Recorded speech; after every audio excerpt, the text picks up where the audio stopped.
नमस्ते बच्चों। हमने एचसीएफ के बारे में पढ़ा था। जो चैप्टर 1 चल रहा है ना, एचसीएफ है ना, महत्तम सामर्थ्य बोलते हैं इसे। दो या दो से अधिक संख्याओं का एचसीएफ ज्ञात करना, वो भी अपज्य गुणनखंड विधि से ज्ञात करना। अपज्य गुणनखंड विधि से ज्ञात करने के लिए अपन को अपज्य गुणनखंड आना चाहिए। ठीक है, अपज्य गुणनखंड विधि से हम हल करते हैं। जब एचसीएफ ज्ञात करते हैं ना, एचसीएफ ज्ञात करते हैं, तब दो या दो से अधिक संख्याओं के प्रत्येक उभयनिष्ठ अभाज्य गुणनखंडों की सबसे छोटी घातों का गुणनफल है ना। ये क्या है अपना गुणनफल, प्रोडक्ट बोलते हैं इसको इंग्लिश में, गुणनफल। जो गुणनफल होता है उसे क्या कहते हैं, एचसीएफ कहते हैं। अब एचसीएफ ज्ञात करने के लिए एग्जाम्पल के थ्रू हम समझते हैं। पहले मैंने आपको कल समझाया था, फिर से रिवाइज कर रही हूँ। 6 और 20 का एचसीएफ ज्ञात किया था हमने। 6 और 20 का एचसीएफ ज्ञात करने के लिए 6 के भी अभाज्य गुणनखंड किए थे और 20 के भी अभाज्य गुणनखंड किए थे। जब 6 के अभाज्य गुणनखंड किए तो हमारे पास आया 2 इंटू 3 आया था। 20 के अभाज्य गुणनखंड किए थे तो हम 2 की घात 2 और इंटू 5 आया था। अब इन दोनों संख्याओं का एचसीएफ ज्ञात करने के लिए पहले इन दोनों में कॉमन जो है, दो दो इन दोनों में है, और उसकी छोटी घात क्या है, 2 की घात 1। यही अपन लेंगे इसका एचसीएफ। तो अपना एचसीएफ कितना आया था, 2, केवल 2 आया था, है ना।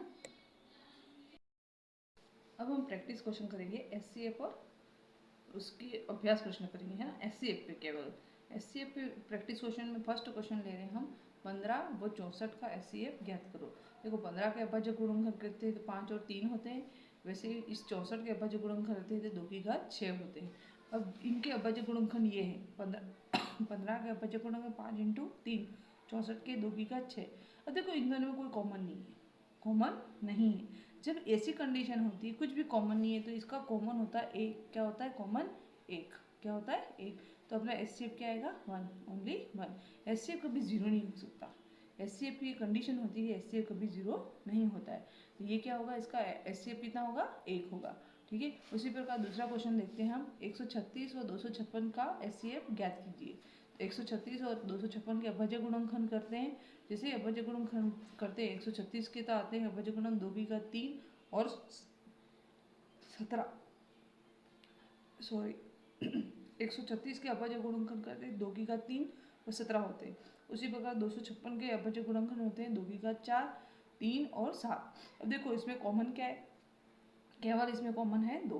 क्या है कॉमन, 2, बाकी कोई कॉमन नहीं है। अब कॉमन तो है लेकिन इस कॉमन में भी इसकी छोटी घात लेनी है। जो कॉमन है उसकी क्या लेनी है अपन को, छोटी घात। जो उभयनिष्ठ है ना, दोनों में सेम है, जो उभयनिष्ठ है उसकी छोटी घात कौन सी, 2 की घात 3। अब 2 की घात 3 इसका एचसीएफ है। 2 की घात 3 का मतलब क्या होता है, 8। तो एचसीएफ क्या हुआ अपना 8, ये इसका आंसर आया।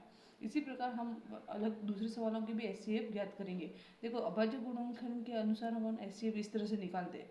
दोनों में कॉमन देखना है, दोनों में उभयनिष्ठ देखना है, और उसकी जो छोटी घात है उसी को अपन को उन संख्याओं को क्या मानेंगे, एचसीएफ हो सकता है। देखो 2 संख्या भी हो सकती है, कभी कभी 3 संख्या भी होती है। अपन एक्सरसाइज के क्वेश्चन करेंगे इसमें आएगा। ये तो ऐसे ही अपन प्रैक्टिस कर रहे हैं। क्वेश्चन ये है, जैसे अपन ये कहते हैं कि यदि है ना 300 व 40 दोनों के अभाज्य गुणनखंड किए, 300 के जो अभाज्य गुणनखंड किए वो ये आया 2 की घात 2 इंटू 3 इंटू 5 की घात 2। उसी प्रकार जो 40 से किए 2 की घात 3 और इंटू 5 ये है। अब इन दोनों में सेम नंबर कौन सा मिल रहा है तुमको, उभयनिष्ठ कौन सा मिल रहा है, एक तो ये मिल रहा है, उसको गोला लगाना है, और दूसरा क्या मिल रहा है, 5 मिल रहा है। क्या मिल रहा है, 5। अब ये दोनों इसमें कॉमन है। अब दोनों कॉमन है तो उसका एचसीएफ निकालना है 300 व 40 का। 300 व 40 का एचसीएफ निकालेंगे, एचसीएफ निकालेंगे तो जो 2 की छोटी घात है उसको लेना है। तो 2 की घात 2 इसकी क्या है, छोटी है। अब 5 की घात 2 है यहाँ, और 5 की घात यहाँ कुछ नहीं है तो 1 है। तो 5 की घात 2 और 1 में छोटा कौन सा है, 1। तो अपन को 5 की घात 1 लेना है, ये 1 लिया। अब 5 की घात 1 और 2 की घात 2, इन दोनों का जो गुणनफल आएगा, जैसे 2 की घात 2 क्या होता है, 4 होता है। 4 इंटू 5 मतलब क्या हुआ अपना 20।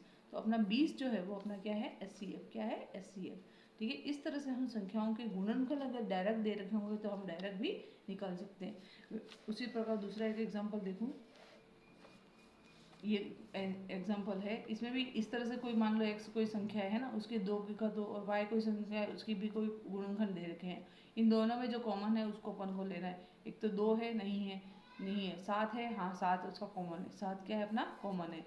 और 5 क्या है, कॉमन है, 5 भी कॉमन है, और 3 भी कॉमन है ना, 3 भी कॉमन है। अब ये सब कॉमन है, इनकी सबसे छोटी घात लेनी है। जैसे 3 है, 3 की घात 2 है, यहाँ पे 3 है, तो छोटा कौन सा है, 3 है। फिर उसी तरह से 7 की घात 2 और यहाँ पे 7 है तो अपन को केवल 7 लेना है। ठीक है, 5 की घात 3 और यहाँ पे 5 है तो अपन को 5 लेना है, केवल जो छोटी घात का है वो लेना है। ठीक है, अब इन तीनों का गुणांकन करेंगे तो क्या आएगा अपने पास,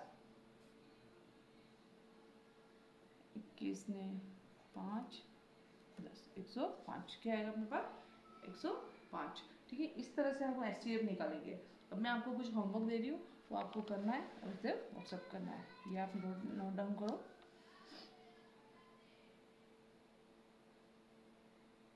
इन सभी का आपको एचसीएफ निकालना है और मुझे देना है। ये पहला क्वेश्चन, दूसरा क्वेश्चन, ये तीसरा क्वेश्चन। मैंने इसमें तो अभाज्य गुणनखंड दे रखे और इसका अभाज्य गुणनखंड ज्ञात करके आपको एचसीएफ ज्ञात करना है। ठीक है, थैंक यू।